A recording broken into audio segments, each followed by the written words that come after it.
That's right. Yeah. I'm Ariana. I'm the marketing director for Derivita. If you guys want to go ahead and introduce yourselves, and then we'll get started. Sure. My name is Joe Diorio. I'm a math teacher and the inventor of Capture Thought, which is why we're here to talk about today. I'm Drew Ishii. I'm the chair of the math department at Sage Hill School. Nice. Cool.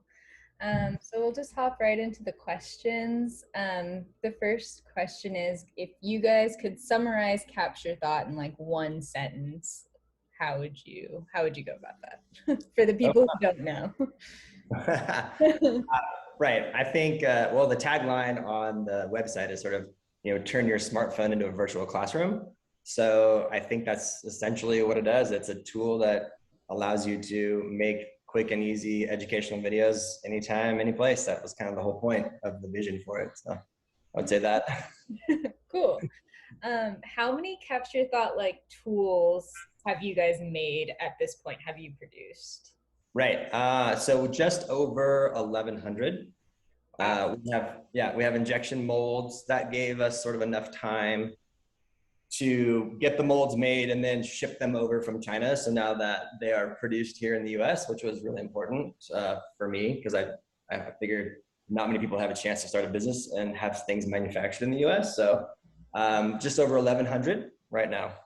Nice. So does that mean there are 1,100 kids using these products right now? That's tough to say. And the reason is because the answer very well could be yes. The reason is because when people buy them, right, two subsets of groups buy them right now: teachers and students. Mm-hmm. So for me, like for example, when I was at Sage, students bought them for themselves. When I was at my new school now, I've got like a class set of 20. And that class set of 20 is like shared amongst all my 3 Algebra 1 students, all their classes. I think Drew has something similar like that. Yeah. So districts buy sets and students buy sets, and then sometimes one unit is passed around between 10 students at a time. So it's kind of hard to say how many are actually the number quantifier being used, but our biggest sales right now are through California, Texas, Nevada, Arizona, Colorado, North Carolina, I had to look it all up, Indiana, and actually Canada, if you believe it or not. So somebody up in Canada found us.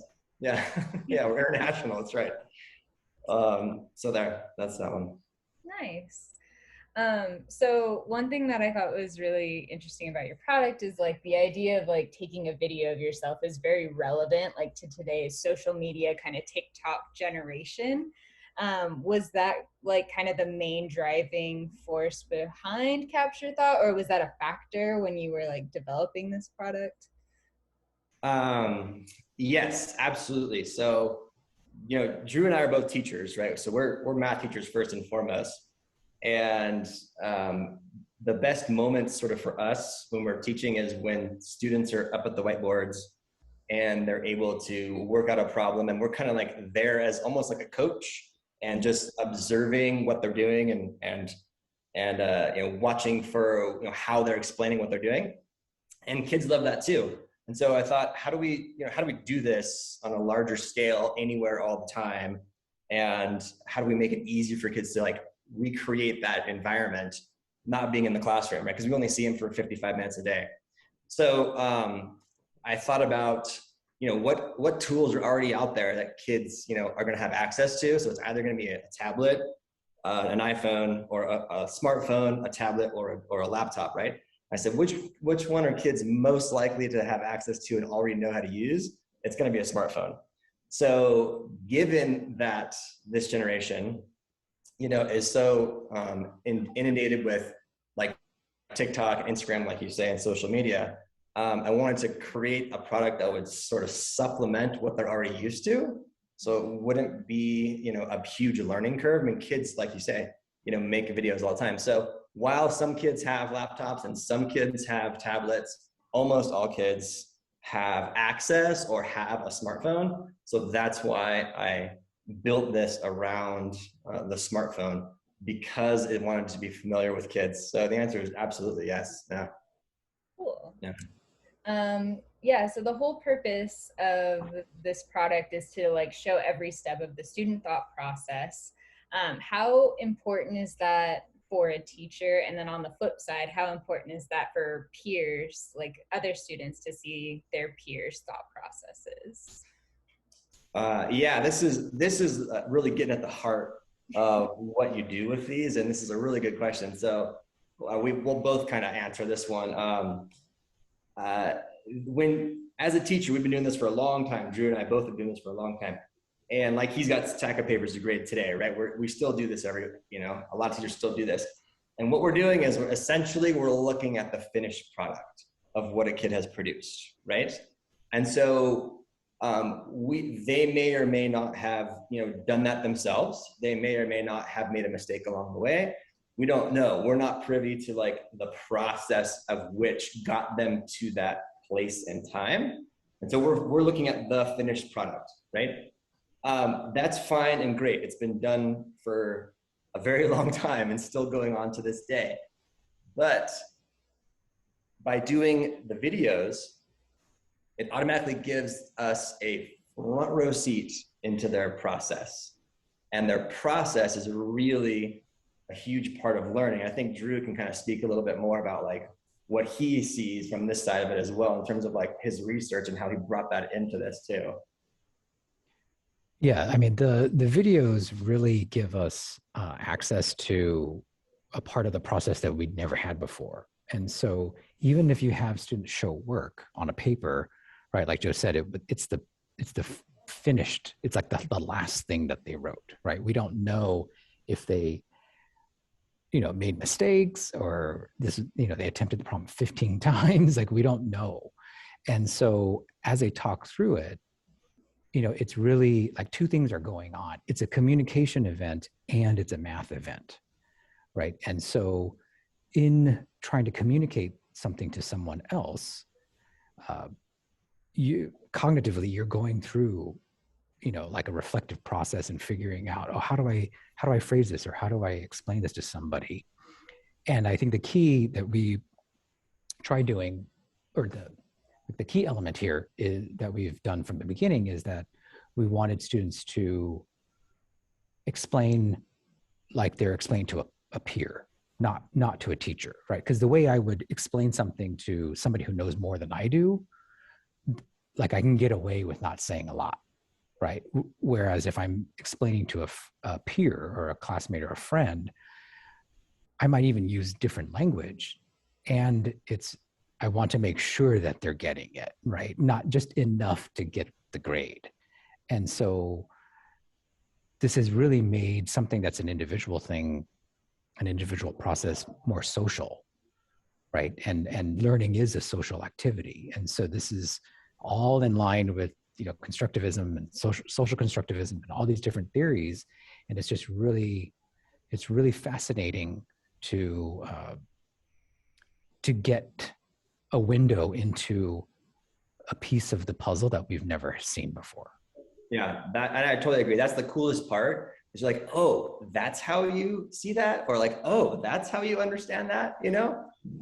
When we watch these videos back, it's like, oh man, I would have never known that that's how you were interpreting what I was saying. And so, and again, if they just turned in a piece of paper or just entered a number on a computer or something like that, we don't get that. All we get is the last bit. So this is far more eye-opening in terms of like what the kids are actually thinking about while they're doing it. And like Drew said, it's that process that we've never actually got to explore before.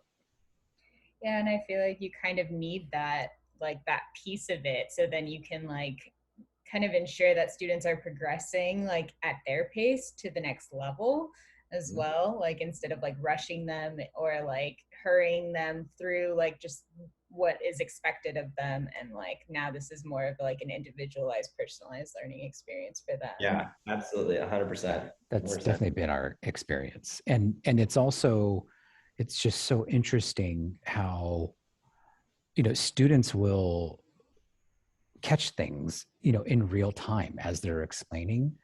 And also the whole just the whole process of this is is fascinating as a teacher, because you're watching, it's almost like you watch the wheels turn. You know, you're not watching them, but it's almost like that is happening. And so, like I said before, we don't know what the journey was in getting to that answer, but through these videos, it's so fascinating. And really, it's easy. One of the great things too as a teacher is that, you know, if one student has this misconception about a concept, you know, whatever they're trying to solve or simplify or whatever that they're doing, chances are other students have that same misconception.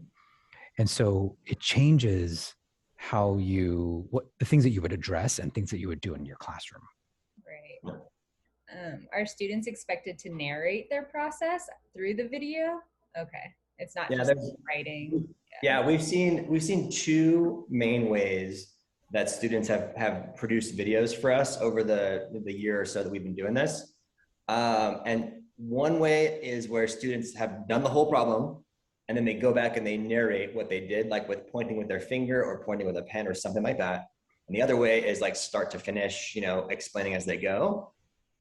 Both are fine. I prefer the second way, where kids sort of like start with a blank slate and then go for it, because I really enjoy that. But there's nothing wrong with like the other way. And usually if kids are timid or shy, they'll start by having it like all done out, you know, and then gradually progress into the like, I'm just gonna go for it. But I got videos like in my first year doing this for my calculus kids, where the video would start and then their pen would be on the page, or their whiteboard marker would be on the whiteboard, and they'd be like, I have no idea what I'm doing. And that was their video. I'm like, okay, fair enough. You know, like, you don't know what you're doing. Okay, now we know that, right? And now like you've admitted it, I've admitted it. It's documented now. Let's help you move forward. Right. Yeah. You know where to start. Yeah, exactly. Where to start. Yeah. So kind of on the similar lines of like a video like that, I loved the idea of a Capture Thought Hall of Fame in like within the LMS, where students can post like their videos, and then it's like more interactive for them, because then they can vote on like their favorite one. Is there one student video that just comes to mind that stands out in your guys' memory as just like a really funny experience, or just a good experience? Well, Drew and I we've talked about this at length, because sometimes we share them. We're like, oh my God, look what this kid did, right? But there's actually a theme that comes up a lot that is both of our favorites, and he might have a different one now, but it's when kids are chugging along, right? And they're doing great, and they're super confident, and they totally mess up. And they keep going. They're like, oh yeah. And then like at some point, you see their whiteboard marker just stop. And they go, oh no. And then they go back and they go, no, it should have been a negative, and they go back and they erase all this stuff, right? Because we don't tell them to edit anything. Like we're not going for, you know, the Oscar production value. But like they just keep going.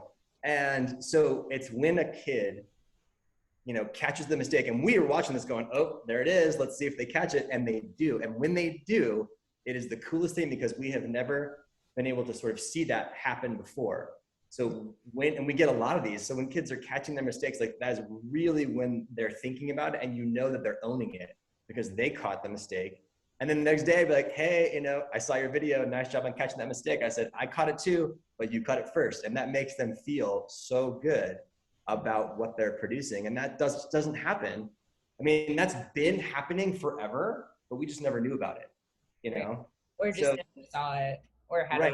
Now that we had a chance to see it, so those are my favorite videos. So it's not just one that a kid made. It's when kids make the error and then they catch it, because that's something I was not expecting to find or like or enjoy when we started this process. Drew, what do you think about you? I think I love the ones where they catch the mistake, and it is like when they stop talking, or like it's silent for 10 seconds, and they're clear, like they're like, oh yeah, this is not right, or they stop, the marker does stop. So that's sort of like you see the wheels turning, but it's also it really does give them ownership of their learning, because I in all throughout my education, I think I remember really big mistakes and really big learning moments, And so I hope that that's something that helps them solidify their understanding. I remember the very first year, I think, one of the very first videos I ever got, the student was clearly really gifted in like editing software and stuff, and produced this like masterpiece. And it had like a score, like this instrumental music, and Ridiculous. and it was all sped up, and she's like narrating. I was like, because it looks like somebody's writing really fast, and then she's like narrating this thing. It was like phenomenal. And I was like, if this is the bar, holy moly, Yeah, I haven't gotten any of those. I just get the like. No, I've only had one, so that's the one that sticks out in my mind. But I'm with Joe on the theme of the other ones. It's like the best. Yeah, that's so cool. With that like kind of in mind with where you guys are at now, where do you guys like imagine Capture Thought will be in the next 5 years? I'm sure like the COVID pandemic has kind of affected your direction, or like just kind of affected your strategy or your target audience. Yeah, where do you guys see yourself in the next 5 years? Yeah, that's a good question. I think the first and foremost, getting the word out to teachers and students that this is a thing that you can do, and it's easy to happen and make happen in the classroom. So getting the word out. But the thing that I think is really missing right here is the sort of software integration piece with the idea of student, created videos. So I want to find ways of developing ways to make it super easy for kids to upload videos in a single location, a single LMS. I want to make it super easy for teachers to find those videos, watch them, give feedback, and then introduce some kind of a feedback system that guarantees the students are seeing the feedback, whether that be from peer to peer or teacher to student, right? So that piece is definitely missing. Like right now, anybody who does this, you're kind of on your own figuring out, how do I make this work with my LMS, right? Like I've got Google Classroom, I've got Canvas, I've got Beachboard. So like, what are the ways that you do it? So we've figured it out for Canvas, right? But a single sort of integration, almost like an app, if you will, that is like, I hit the button, I hit the next button, and it goes, and I'm done, right? And the kid is done. And then the teacher's like, oh, video submitted. Okay, I can watch it, I can scrub it, I can pause it, I can give that feedback, and I can send it back, and they get like a notification or something like that. So you can do all those things like very clunky in Canvas right now, but there's not a cool sort of slick, fast, easy way to make it more accessible for everybody involved, parents, teachers, and students. And that's what I think what the magic is for the next 5 years. I don't know how to do that yet, but that's what I'm working on, trying to figure out. Derivita and Capture Thought come together and offer an integration. Yeah, something like that. I mean, that's definitely the direction that we want to go. Get the word out there for that, because that's the missing piece. If you have all that together, then it's like anybody with a smartphone and a Capture Thought can produce, front row seat, knowledge of what they really know, and let their teachers in on that action. Right. Yeah. So just kind of like up the frictionless piece of it. Yeah. Yes, absolutely. Absolutely. Cool. And so in terms of the pandemic, right, that part of it, we went into the pandemic, teachers had to kind of figure out what works and what doesn't work, really fast. Luckily, when we first did this, my calculus students, they all had the 3D printed versions of the ones that I made before I started manufacturing these things. So I was able to still see their videos and stuff come through, and their personality comes through. Now we're kind of going back into the classroom. I'm noticing, and maybe Drew is in his class too, I'm noticing a lot of my freshmen are very, very timid and very, very shy, and they're not speaking up in class. Like class is not what class was before March 2020. And so I remember like these kids were, 7th graders last time they were in the classroom. And so they are very, very shy, and they've had 2 years of turning off their camera and barely doing anything. And that level of what they're doing is varied throughout whatever district they're in. So I didn't really introduce Capture Thought for the first 6 months back, because I wanted to see where kids were at.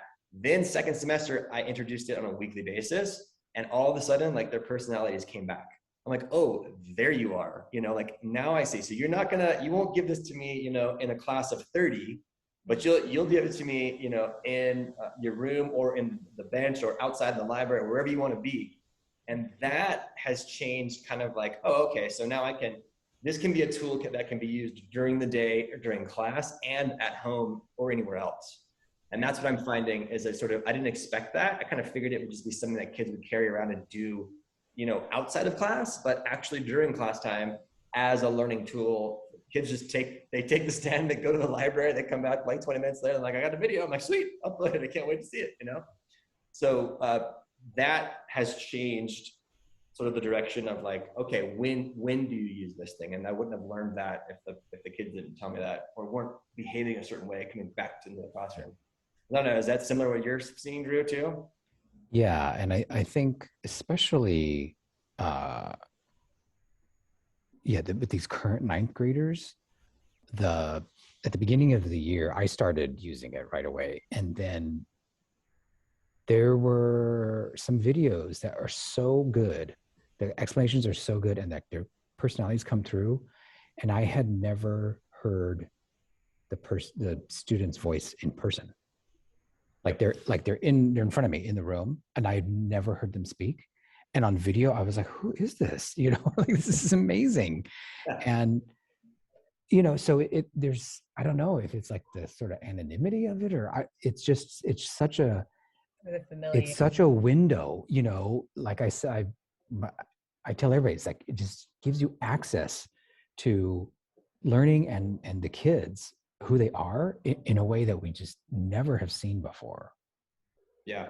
Yeah. And that was kind of unexpected. I figured it would just be like a fast, simple way to like guarantee that you're learning this stuff, but it's actually like more like, oh, I look forward to your videos because they're hilarious because you're a hilarious person, right? Or you're super, super shy, right? But your videos are great and you're getting it. And that's okay too, you know? So I didn't really expect that, you know, when we started doing this thing. Well, it's an opportunity for every type of student, right, to show their best work. And I think that's like really important, especially like you said, like those kids who have been forced to be like doing school from home for the last 2 years, who like maybe their only social interaction was recording a video of themselves and posting it on social media, and this plays right into that. Yeah, maybe. Yeah, I don't know. It wasn't. No, I really like the idea of giving like the introverted kids, you know, a way to participate and to be vocal in the way that they're comfortable, you know, because every classroom in America is really centered around the extroverts, you know, the kid who's raising their hand, you know, you haven't even finished the question and they're wanting to participate, you know, and the classroom tends to get dominated by extroverts. And it's really just great to see every kid and every personality, you know, come alive. Right. Nice. Mm-hmm. Well, on that same note, to give an idea into your guys' personality, here at Derivita, we're very into music. We have a Derivita band that we practice weekly all together. We're hosting a D-Cella event this summer for our first live concert. So with that kind of topic, what is your guys' most listened to songs right now, or album, or artist? You want to go first, Drew? Do you have one? Yeah, well, it's funny because I have my favorite band in the world for like the longest time in my life has been The Cure. But my favorite person is Beyonce. Oh, yeah. I knew he was going to say that. And right now, my obsession is BTS, the K-pop band. I cannot get enough. I like the Smooth Like Butter song. That's a good one. And all three of those are so different, you know. But I love 80s pop. I mean, 80s like alternative. But yeah, BTS is like in my blood. I don't know. That is so funny, man. I'm the complete opposite direction. It's about 7 hours from Bend to my parents' house, and I threw on the Teskey brothers, like John Teskey. Anything from the Teskey brothers, like sort of soul, blues, and funk. And that just puts you kind of in a trance where you can just drive. So anything from the Teskey brothers, I've just been listening to all their sort of albums. So that's where I'm at. So we're totally different in our music styles. But Joe and I love live music. So Yeah. like we've been to shows together, concerts and stuff. So it's everything. But Any good live music yeah. is good. Yeah. And we both play guitar. Yeah. Oh, cool. We could be in the band. I was Yeah. gonna say you guys should drop We're in coming. the Derivita band practice. That's right. The Joe band. London is our instructor, you know. Sweet. Yeah. But cool. Well, that's the end of the interview. That's all the questions I had. Unless you guys have any like last minute thoughts that you want viewers to take away from this interview. I mean, just that, you know, the whole point of doing this was to sort of provide teachers and students with an easy way to sort of show what you know, but it's a lot more than that, because it really allows, you know, kids' personalities to sort of come through. And the thing that I really like about it is I want teachers to sort of think about assessment differently, because if a kid can reproduce this great video for me, like I don't have to write like a 10-question test for them. And I would much rather discuss their learning about like what they're producing than like 2 weeks later or 3 weeks later, or when the tests are graded and then they don't know what they did wrong. So I just want teachers to know that, you know, this thing exists and it's a really great window into like the learning process, and it's a great form of formative assessment if nothing else. Yeah. It kind of takes away the need for like a standardized test, I guess, in a way, because then you have a better idea of where the student is at, how well they grasp a concept and everything. And for math, which like as a person who wasn't a fan of math, like that seems pretty cool. Yeah. Yep. What about you, Drew? Yeah, I agree. And I also think that you know, the part of this is like a different way to think about feedback too. Mm-hmm. And really you know, if there is a way to ask, you know, one question that could, like a really good question that would take the place of your, you know, chapter test or standardized test or something like that, right? It just makes, I think this makes you think about assessment and feedback in a totally different way. Yep. Because like when you get what you're getting from kids is different. And if it's another data point that you can use, well, to what extent can you use that data point, right? So to me, this is much more insightful to what a student actually knows versus just taking a quiz or test. I mean, they're not going to go away, right? I mean, I don't think you can replace everything with videos. That would just be crazy. But it is certainly a wonderful supplement. And the other thing that I don't think I forgot to mention is like the authenticity of it. You know, like I know for a fact that Google Photo or you know, Photo Math is not doing this problem. Not to say that kids are rampantly cheating or that they're you know, doing that, but when you have to explain it back and that part is not part of the homework or the test or the quiz, it adds a whole other layer, and that layer is worth something. I don't know what it's worth, but it's worth something, you know? So the authenticity of what we're doing is something that I put a lot of stock and value in for the kids.